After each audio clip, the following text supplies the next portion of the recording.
수백 번이 넘는 실패 끝에 국내 최초로 임산부용 튼살 크림을 개발. 국내 제약 화장품 시장에 강자로 떠오른 CA팜 박희준 대표. 제약회사 말단 영업사원으로 시작해 최고 경영자 자리에 앉게 된 박희준 대표의 눈물겨운 성공 스토리. 다사다난했던 그의 사업 도전기를 지금부터 만나본다.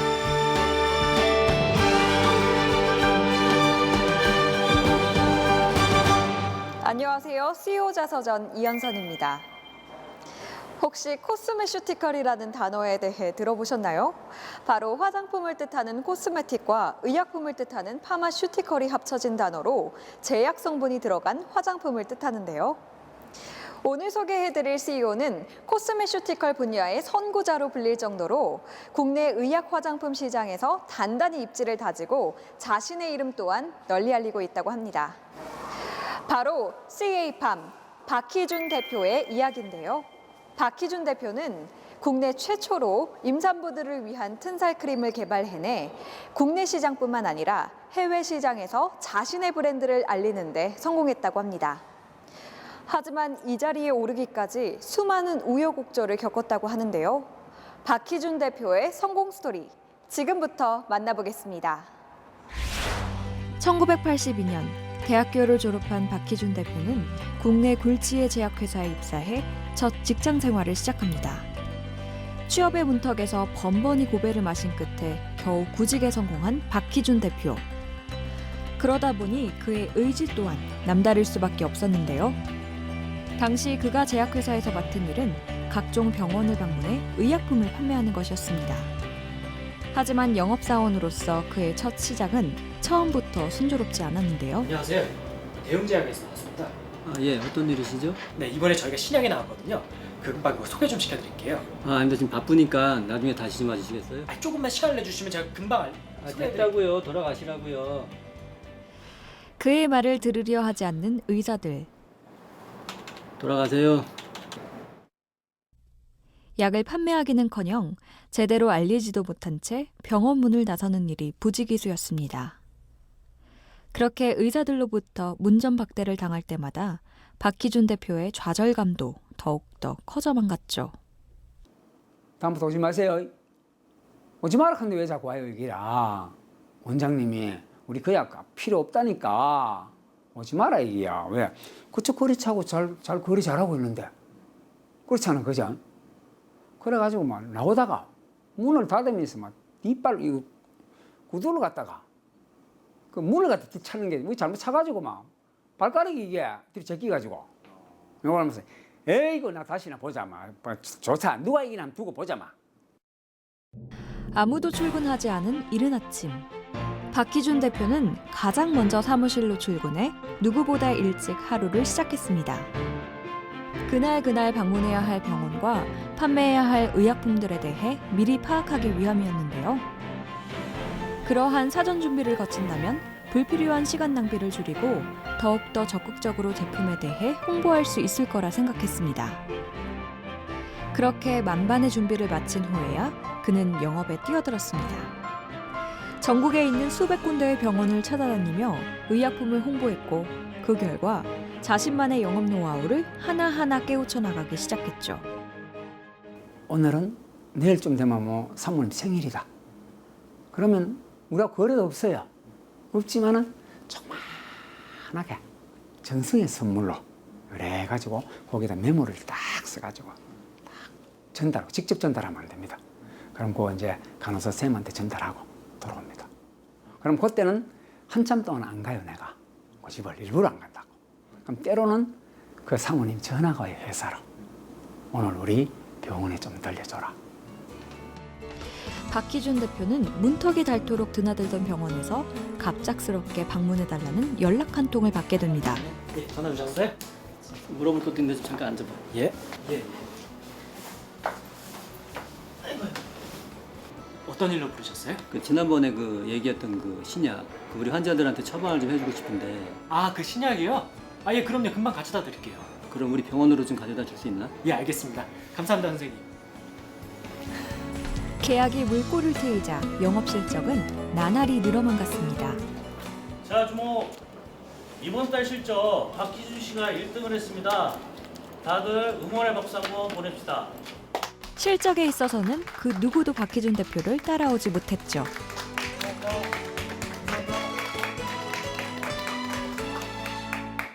제가 내가 1위 전국에 1위 같으면 내가 1위를 했으니까 1위 같으면 2위하고 차이가 내가 6개월 판매한 게 2위는 1년 판매량보다 더 많습니다. 그래 한때는 내가 회장님보다도 세금을 더 많이 냈으니까. 회장님보다 세금을 많이. 첫 계약을 성사시키자 자신감을 얻은 박희준 대표는 영업에 더욱더 열을 올렸습니다. 근접하기 어려운 병원장이나 이사장을 찾아가 신약을 홍보하고 거래처 원장의 신임을 얻기 위해 문턱이 닳도록 병원을 드나들었죠. 그렇게 고객을 가족처럼 대하니 많은 계약을 성사시킬 수 있었고 박희준 대표는 근무하던 제약회사에서 최고의 영업사원으로 인정받게 됩니다. 그렇게 매사에 도전적이던 박희준 대표. 그는 어느 날 구미가 당기는 제안 하나를 받게 됩니다. 영업사원으로 승승장구하던 박희준 대표. 야, 요새 잘 지내냐? 아유, 야 말도 하지 마라. 너무 바쁘다. 야, 무슨 일 하는데 바빠 그래? 내가 지금 건설 현장에다 자재를 납품하고 있는데 너무 바빠. 건설 현장에 자재를 납품해? 야, 근데 너무 바빠. 야, 그렇게 주문을 많이 해? 아무래도 현장이 좀 많으니까. 너도 한번 해봐. 야, 건설 자재 사업으로 큰 성공을 거둔 지인. 그도 그럴 것이 1980년대 후반 우리나라에서는 정부 주도하에 주택 건설 붐이 일어나 수많은 건물들이 지어지고 있었습니다. 그 탓에 건설 자재에 대한 수요도 급증했는데요. 건설 현장에 자재를 납품한다면 큰 돈을 벌 수 있을 거라 생각한 박희준 대표. 그는 제약 영업을 그만두고 본격적으로 사업가의 길로 접어들게 됩니다. 박희준 대표로서는 최고의 영업사원으로서 누릴 수 있는 명예와 돈. 이 모든 것들을 뒤로 한 채 시작한 일이었죠. 저는 왜냐하면 제약 시장보다는 또 건축 시장이 워낙 크니까 제약회사에서 영업회가 이 정도 했는 것 같으면 한 번 나가서 이 큰 시장에서 좀 해보자. 박희준 대표의 첫 사업은 순조롭게 진행되었습니다. 여보세요? 아, 예, 안녕하세요. 시멘트요? 예, 감사합니다. 최대리, 나 현장 갔다 올게, 빨리. 당시 건설 경기가 좋았던 탓에 전국에 수많은 건설 현장이 생겨났습니다. 그러다 보니 시멘트, 철골 등과 같은 건설 자재에 대한 주문 역시 끊이질 않았는데요. 아유 박사님 왜 이렇게 늦게 오셨어요? 아, 죄송합니다. 주문이 많이 밀려서요. 요새 너무 바쁘신가 봅니다. 근데 물건은 갖고 오셨어요? 물건이요? 박희준 대표는 건설 자재 납품 사업으로 많은 돈을 벌어들이며 사업가로서 큰 성공을 맛보게 됩니다. 그때 이제 노태우 대통령이 이제 선거 공약으로 주택 200만 호를 내세웠습니다. 참 그때는 하여튼 건축에 손댔다 하면 돈 안 버는 사람이 없었어요. 그는 1980년대 후반 정부가 주도하는 주택 200만 호 건설 정책에 편승해 건축 자재 사업에 뛰어들게 됩니다. 당시 우리나라는 건축 자재의 품귀 현상이 일어날 정도로 많은 주택이 건설됐는데요. 그에 따라 박희준 대표의 사업 역시 호황을 누리게 됩니다. 하지만 그러한 기쁨도 잠시, 그에게 생각지 못한 위기가 찾아오게 됩니다. 박희준 대표의 성공은 그리 오래가지 못했습니다. 건설 경기가 악화되면서 사업이 점점 어려워지기 시작한 거죠. 하지만 어려움은 거기서 끝이 아니었습니다. 대표님 큰일 났습니다. 왜, 무슨 일 있어? 저희 거래하던 업체가 부도가 났답니다. 참, 요새 건설 경기가 왜 이런지 몰라. 거래처나 얇게 생겼구만. 대표님 근데 그 업체에서 저희가 아직 못 받은 돈이 8억 원 정도 됩니다. 야, 그거 아직도 못 받았어? 야, 그럼 여기서 뭐해? 자재 대금에 대한 결제가 늦어지는 것도 모자라 거래처들은 하나둘씩 부도를 맞기 시작했습니다. 밀린 돈을 받아낼 방도가 사라지자 박희준 대표는 눈앞이 깜깜해지는 걸 느꼈죠. 함께 일하는 부하 직원들, 집에 있는 아내와 어린 자녀들. 그들을 위해서라도 다시 일어나야 했지만 결국 박희준 대표는 수십억 원의 빚만 진 채 사업을 정리하게 됩니다. 그때 한 50여 터졌으니까 그래서 참 말로 못하죠. 그래 이제 아파트도 다 팔아가지고 직원들 퇴직금 다 정리하고 참 어렵죠.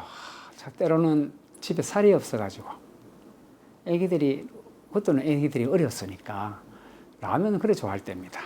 근데 라면도 조금 있으면 밥을 하면 라면 먹다 보니 밥 먹고 싶거든. 밥을 달라 하면은 너희놈들 안 돼. 너희놈들 만날 밥 먹으러 하면은 라면만 먹었지. 너희들 버릇 고쳐야 돼. 근데 아빠는 울고 있죠. 뭐 살이 없으니까. 국내 건설 경기가 하향 곡선을 그리면서 박희준 대표의 사업 역시 불황을 면치 못했습니다. 엎친 데 덮친 격 협력업체들의 줄이는 도산으로 자재 대금을 받지 못할 상황에 놓이게 되죠. 결국 박희준 대표는 수십억 원의 빚을 남긴 채 사업을 정리할 수밖에 없었습니다. 제약회사 영업사원으로서 또 사업가로서 승승장구하고 있던 박희준 대표. 그는 처음 맛보는 실패에 결국 좌절할 수밖에 없었는데요. 하지만 쥐구멍에도 벼뜰 날이 있다고 했던가요? 그는 우여곡절 끝에 새로운 기회를 얻게 됩니다. 사업 실패로 시리에 빠져 있던 박희준 대표. 요즘 어렵다는 얘기 들었는데 앞으로는 뭐 할 생각이에요? 에휴, 그러게 말이다. 천천히 알아봐야지. 혹시 제약 영업 다시 해보는 게 어때요? 제약 영업? 그게 가장 잘했던 일이잖아. 지금 내가 아는 회사에서 자리가 하나 났다는 거. 야, 그래. 나 한번 해볼게. 나 일하게 해주라. 먹고 살 길이 막막했던 그에게 제약회사에 입사할 기회가 주어졌습니다. 가족을 부양해야 했던 그는 고민할 겨를도 없이 다시 제약 영업에 뛰어들게 되는데요. 10여 년이라는 긴 시간 동안 제약 업계를 떠나 있었지만 그의 영업 실력은 그대로였습니다. 고객들이 어떤 것을 원하는지 정확히 알아내고 그들이 필요한 제품을 소개함으로써 그는 수많은 의약품을 판매하게 됐습니다. 이 제품으로 하도록 하겠습니다. 아, 이걸로 드릴까요? 네. 감사합니다. 언제까지 드릴까요?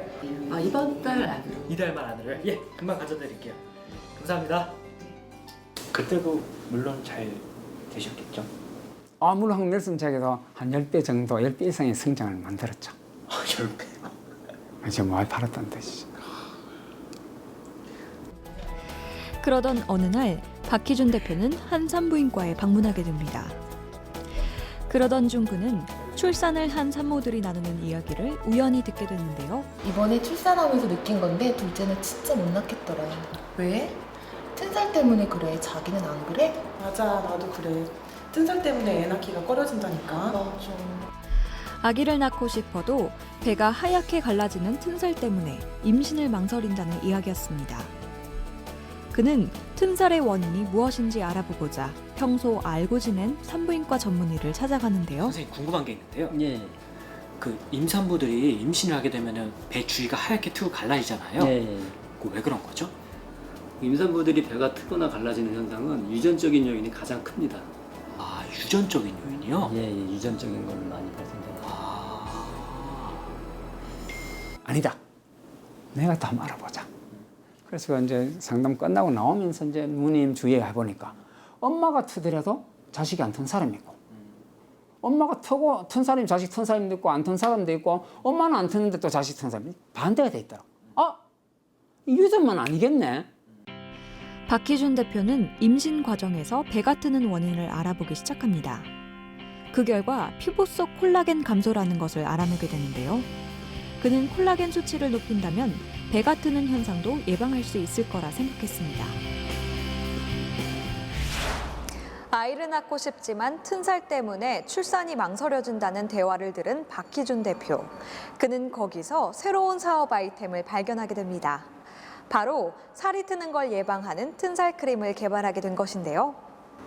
그는 수십 명의 의사들을 찾아가 조언을 구하고 튼살에 대한 논문과 서적 등을 독파한 끝에 튼살의 원인은 바로 콜라겐 감소라는 것을 발견하게 됩니다. 그리고 본격적으로 튼살 크림 개발에 나선 박희준 대표. 과연 그가 성공할 수 있을까요? 박희준 대표는 두 번째 제약회사를 그만둔 후 본격적으로 임산부들을 위한 튼살 크림 개발에 나서게 됩니다. 콜라겐 수치를 높이면서도 피부에 무해한 성분을 찾기 위해 다양한 원료들을 분석하고 연구했죠. 그러나 튼살을 예방하고 없애는 물질을 발견한다는 것은 불가능한 일에 도전하는 거나 마찬가지였습니다.